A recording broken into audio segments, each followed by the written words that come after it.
신차를 구매 시 3년 내에는 국산차보다 사실 유지비는 덜 듭니다. 사고가 안 날 경우에. 왜냐면은 3년 동안 엔진오일, 와이퍼 이런 것들 주기가 된다면 다 무상으로 교환을 하실 수 있기 때문에 3년 동안 사실 거의 기름만 넣고 타시면 돼요. 그렇기 때문에 유지비는 3년까지는 굉장히 저렴합니다. 근데 이제 3년이 끝나면은 그때부터는 사실 소모품이라든가 교환할 것들이 생길 수 있거든요. 더 많이 드는 거 아니에요 그러면? 그 뒤부터는 이제 조금 더 들 수 있죠.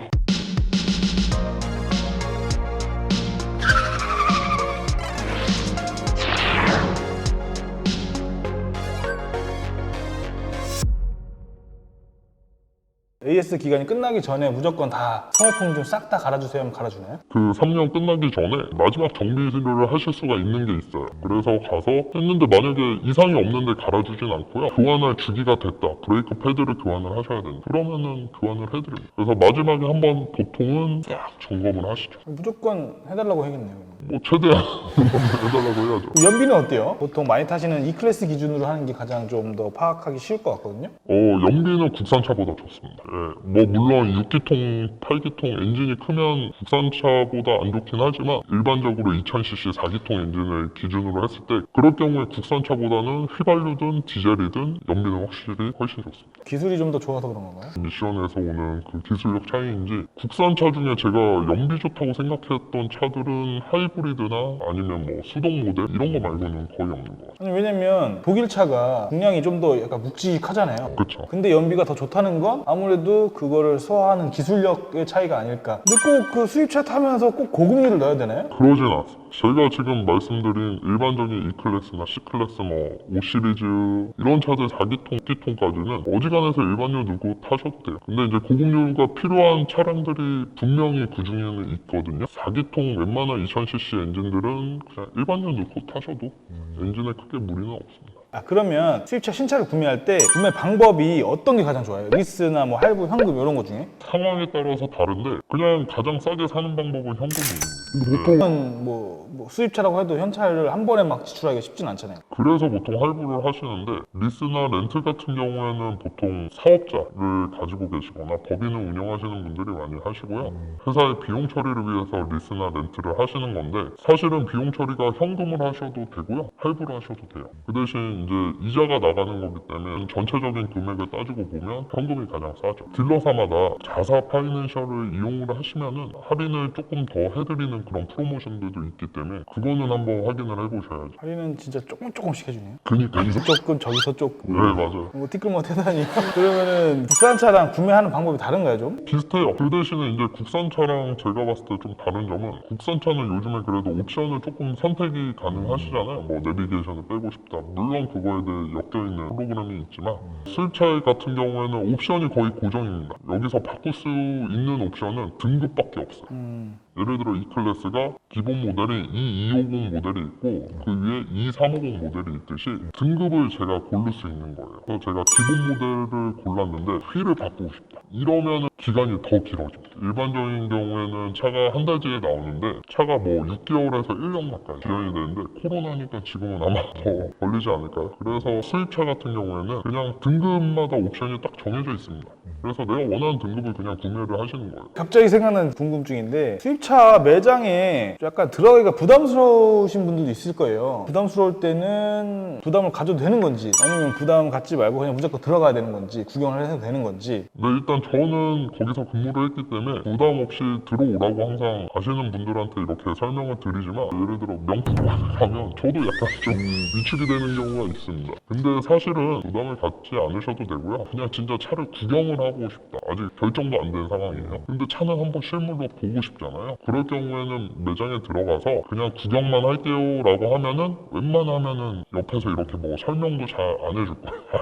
무관심하게 있을 겁니다. 보면은 살 사람인지 안 살 사람인지 티가 나나요? 이제 그런 거 있잖아요. 명품관에 잘 차를 입고 가야지 대우가 좋다. 어느 정도 파는 사람 입장에선 맞는 것 같아요. 추리하게 슬리퍼 신고 오신 분과 누가 봐도 돈이 많아 보여요. 그런 분 중에 확률 싸움이잖아요. 사람이란 게 이분도 똑같이 해줘야 되는 건 맞는데 아무래도 돈이 조금 더 많은 분한테 신경을 더 많이 쓰긴 하죠. 근데 간혹가다 진짜 슬리퍼 신고 오셔서 뭐 2억짜리 사시는 분들도 그런 경우 많아요. 있어요? 많이 아, 저 사람 구경만 할 것 같은데 하고 그냥 대충 보여주다가 갑자기 차 사겠다고 한 사람이 있어요?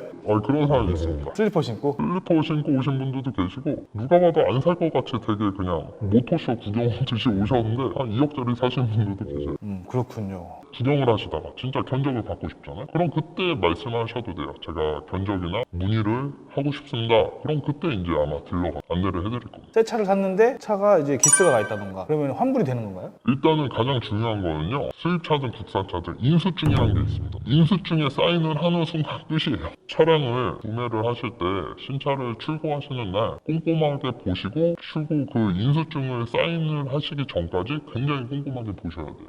보통은 오셔서 기분이 좋잖아요. 출고하는 날 기분이 좋기 때문에 조금 대충 보시는 분들이 대부분이세요. 그러면 가장 사소한 건데 환불 요청한 사람이 있나요?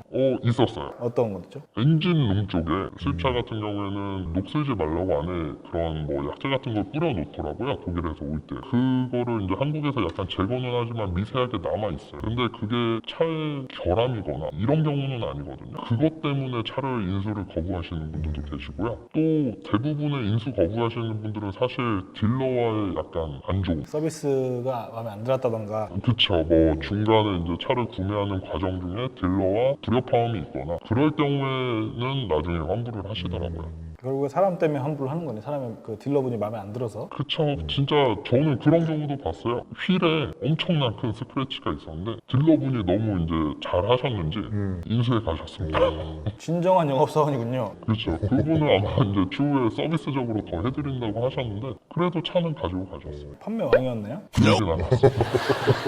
그러면 딜러들이 이제 출고를 하고 서비스를 많이 해주잖아요. 예를 들면 썬팅이라던가 사은품이라던가 이런 걸 챙길 수 있는데 어떻게 해야지 가장 소비자 입장에서는 많이 받을 수 있는지. 서비스는 요즘에 많이 해드리는 게 썬팅, 블랙박스, 유리막 그리고 각종 뭐 골프백 용품들이잖아요. 사실 용품에 너무 욕심 안 내셔도 돼요. 용품들은 그렇게 안 비싸서 그거에 대한 욕심 말고 썬팅이나 블랙박스나 유리막에 대해서 욕심을 좀 내시는 게 좋은데 이거는 사실 말 그대로 서비스잖아요. 딜러들이 자기들 수당에서 일정 부분을 떼서 해드리는 거기 때문에 한계가 있습니다. 주의하셔야 될 거는 세네 군데 견적을 받아보라고 하셨잖아요. 그럼 그중에 이제 서비스 얘기도 하셔야 돼요. 그럼 제가 출고를 하면 뭘 해줄 수 있냐. 뭐 세 군데에서는 다 비슷한 금액대의 썬팅이랑 유리막을 해준다고 했는데 갑자기 어느 한 군데 100만 원 넘는 막 고급 썬팅을 해준다고 해요. 사실 이런 거 조금 조심하셔요. 수당은 한정적이고 저희가 서비스 해드릴 수 있는 부분은 한정적이잖아요. 근데 갑자기 말도 안 되게 서비스를 한다.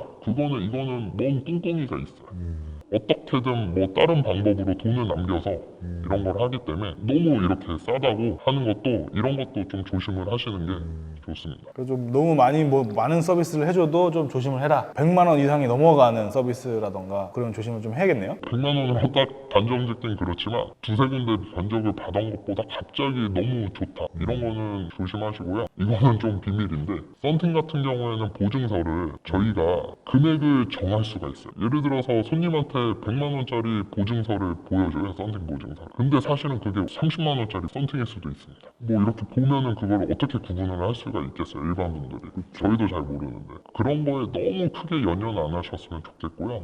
그래서 꼭 한 세네 군데 비교를 하시는 걸 추천드립니다.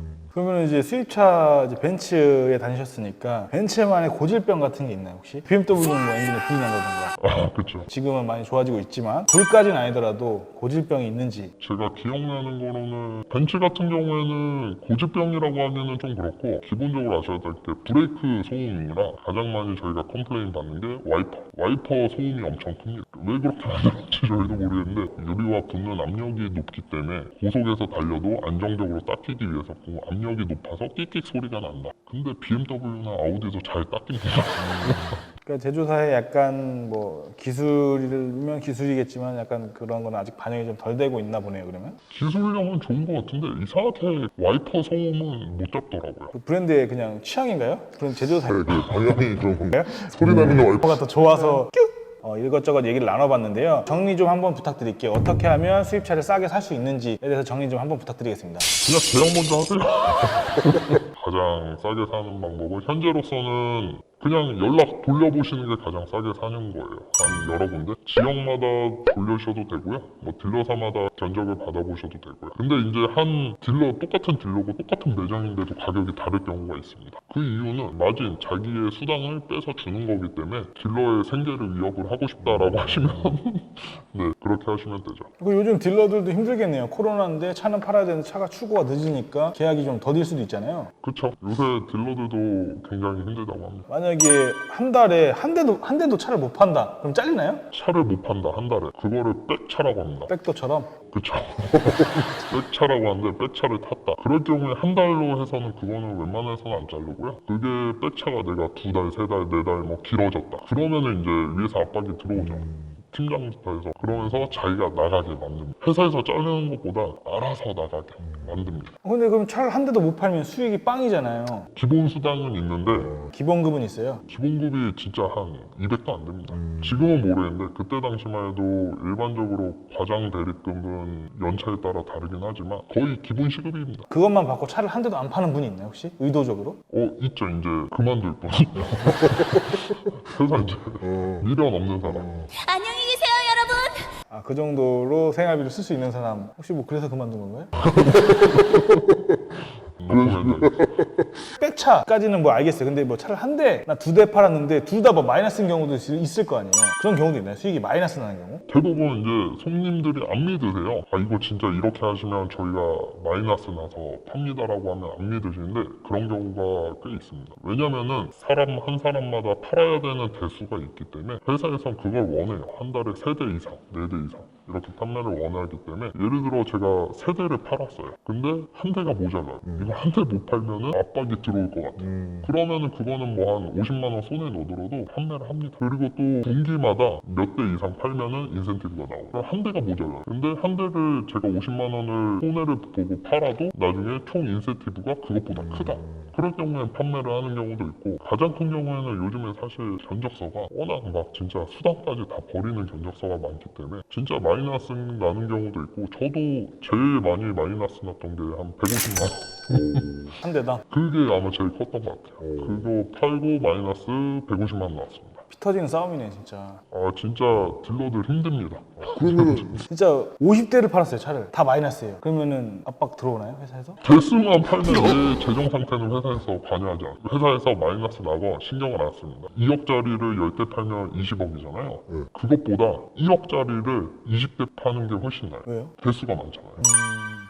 마지막으로 궁금한 걸 이제 제가 여쭤볼 것 같은데 영업사원들끼리도 기싸움이 있나요? 있죠. 손님이 겹치는 경우가 있어요. 제가 농담처럼 말은 했지만 한 전시장에 하필이면 한 손님이 한 2명이나 3명한테 견적을 받는 거예요. 같은 딜러사에서 같은 매장 일을 하는 직원한테 견적을 다 따로 받는 거죠? 예. 예를 들어 그런 거예요. 저랑 이제 회파중님이랑 같은 매장에서 일을 하고 있는데 한 손님이 저희한테 견적을 받았어요. 근데 저는 100만 원 할인을 했고 회파중님은 그날 좀 급해서 130만 원 할인을 넣어줬어요. 나중에 알게 되잖아요. 그럼 이제 저는 이제 회파중님 뒷담화를 하는 거죠. 저 새끼 수당 다 없이 파는 새끼다.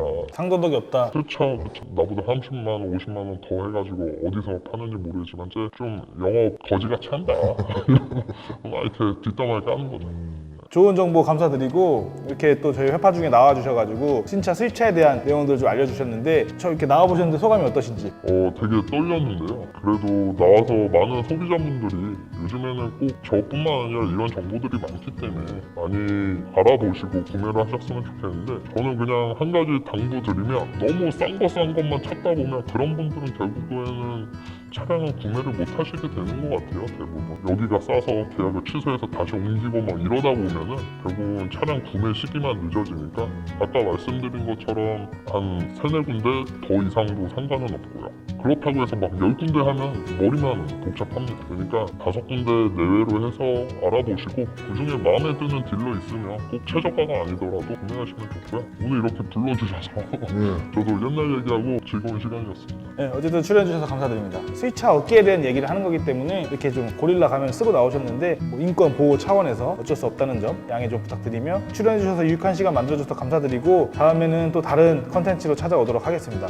그럼 다음에 뵙겠습니다. 감사합니다. 회파중이었습니다.